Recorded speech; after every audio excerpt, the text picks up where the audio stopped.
Hello everyone, and welcome back. In this episode, we are exploring Nanchang, the capital of Jiangxi province. With a history stretching back more than 2,000 years, Nanchang is an important transportation and economic hub connecting central, eastern, and southern China. Flowing through the heart of the city is the Gan River, which divides Nanchang into its eastern and western districts. Our journey begins at Tengwang Pavilion, the city's most famous historic landmark and one of the three great towers of southern China. Alongside the Yellow Crane Tower in Wuhan and Yueyang Tower in Hunan, we will then explore Wanshou Palace historic district and the nearby Shengjin Pagoda to experience Nanchang's old street, local food, and nightlife. After that, we will ride electric scooters around the city to visit Bayi Square, home to Soviet-style hero monument commemorating the Nanchang Uprising, before ending our trip at Youming Temple, one of the city's oldest and the most peaceful Buddhist temples. So come along with me and let's begin our journey through Nanchang.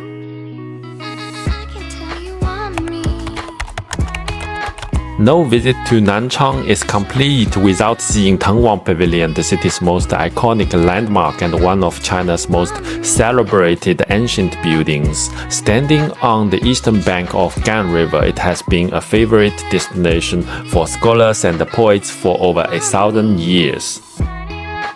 It is raining outside now. This Tengwang is really fabulous.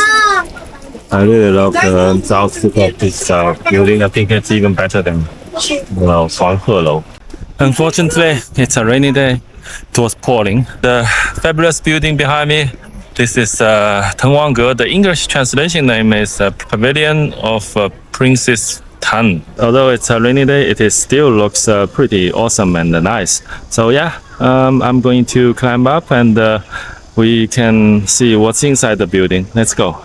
The original building was built in 650 AD during the Tang Dynasty by the younger brother of Emperor Taizong of Tang.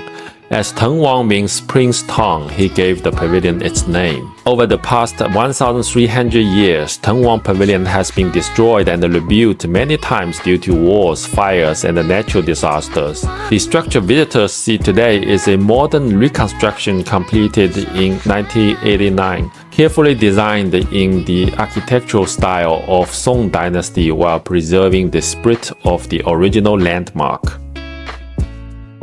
This is called an embroidery. It's a hair embroidery. It's weaved by hair, human hair. The picture of children and the age they're playing with a butterfly. I don't know if the material is the human hair. It's scary.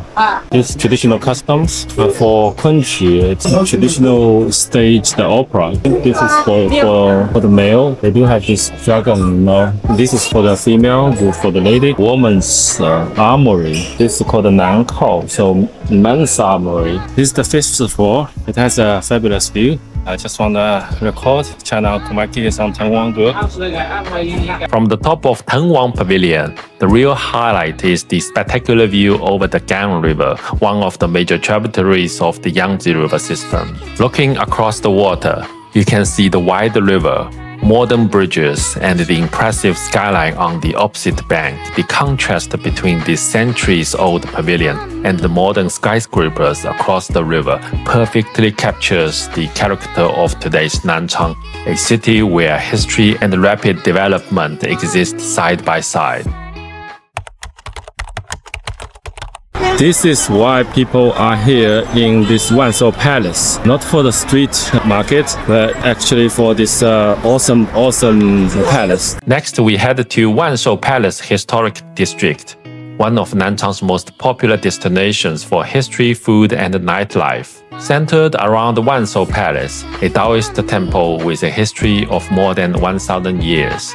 The district blends traditional architecture, local cuisine, cultural heritage, and modern entertainment. Unlike a quiet ancient town or a modern shopping mall, Wanshou Palace combines historic streets with the energy of contemporary city life. As night falls, traditional gateways, grey brick buildings, and the old alleyways are illuminated by colorful lights. The streets fill with visitors and the local young people enjoying restaurants, cafes, and evening gatherings. Compared with megacities like Shanghai or Shenzhen, life in Nanchang feels much more relaxed. People come here to meet friends, enjoy local food, stroll through the streets, and simply slow down and appreciate the evening atmosphere. The Shengjin historical and cultural scenic area is located in the center of Nanchang city with a total area of about 183 acres. So guys, this is the second architecture to check out in the capital of Jiangxi province, Nanchang city. This is the Shengjin, the front square of the Shengjin, and the massive stage behind me. I think it's for the opera and a nice pagoda. Another landmark worth of visiting is the Shengjin Pagoda Historic Garden. At its center stands Shengjin Pagoda, a traditional southern Yangtze River region-style Buddhist pagoda with elegant upturned eaves with an impressive long history. Oh, I didn't expect to leave the main temple behind the pagoda. This one is nice actually, and it is massive. Personally, I found this area less distinctive.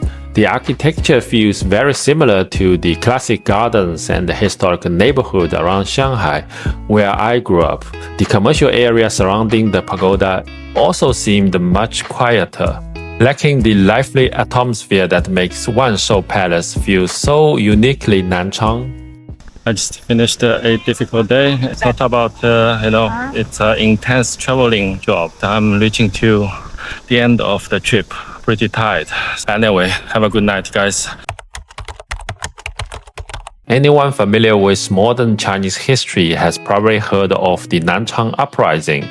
Today, the Bayi Square is the city's largest public square and one of its most recognizable landmarks that commemorating the uprising. The shopping mall in front of the Wanda Plaza, right? Well, it's just a massive square, a big, massive Soviet Union building in front of us with a pentagon on the top. Oh, so this is the art museum of Jiangxi province.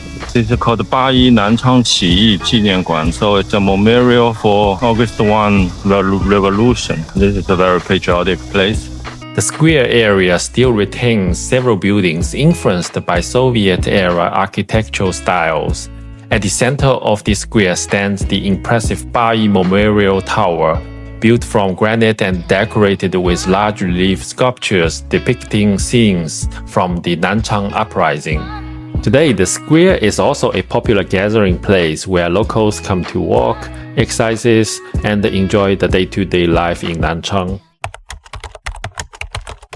Our final stop is Youming Temple, the oldest and one of the most influential Buddhist temples in Nanchang, often regarded as the birthplace of Buddhism in the city. Originally founded during the Liang Dynasty around 500 AD, like many ancient temples in China, it has been destroyed and rebuilt several times because of wars and fires, so most of the buildings standing today are modern reconstructions. Unlike many of the city's major tourist attractions, Youming Temple remains an active place of worship for local residents. Instead of crowds of tourists, you will find the local worshippers offering incense, praying quietly, and enjoy the peaceful courtyards shaded by ancient trees. It's a perfect place to end a journey through Nanchang, revealing a quiet and more spiritual side of this historic city.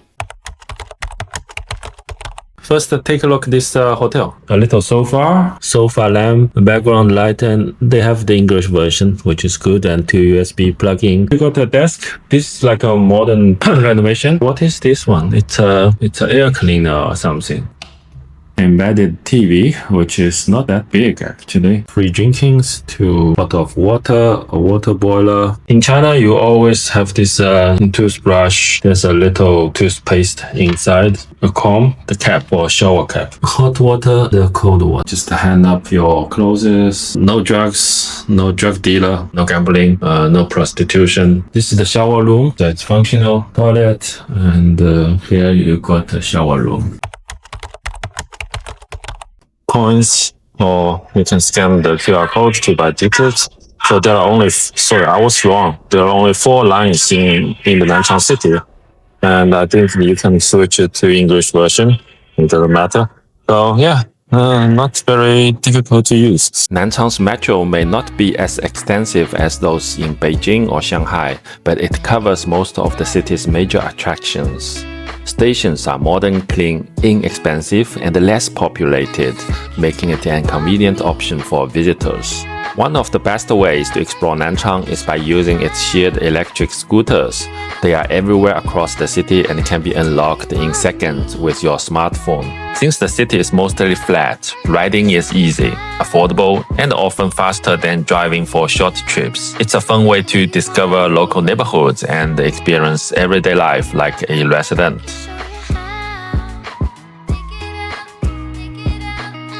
Alright guys, thanks for watching. China Uncle Mikey will see you in the next video.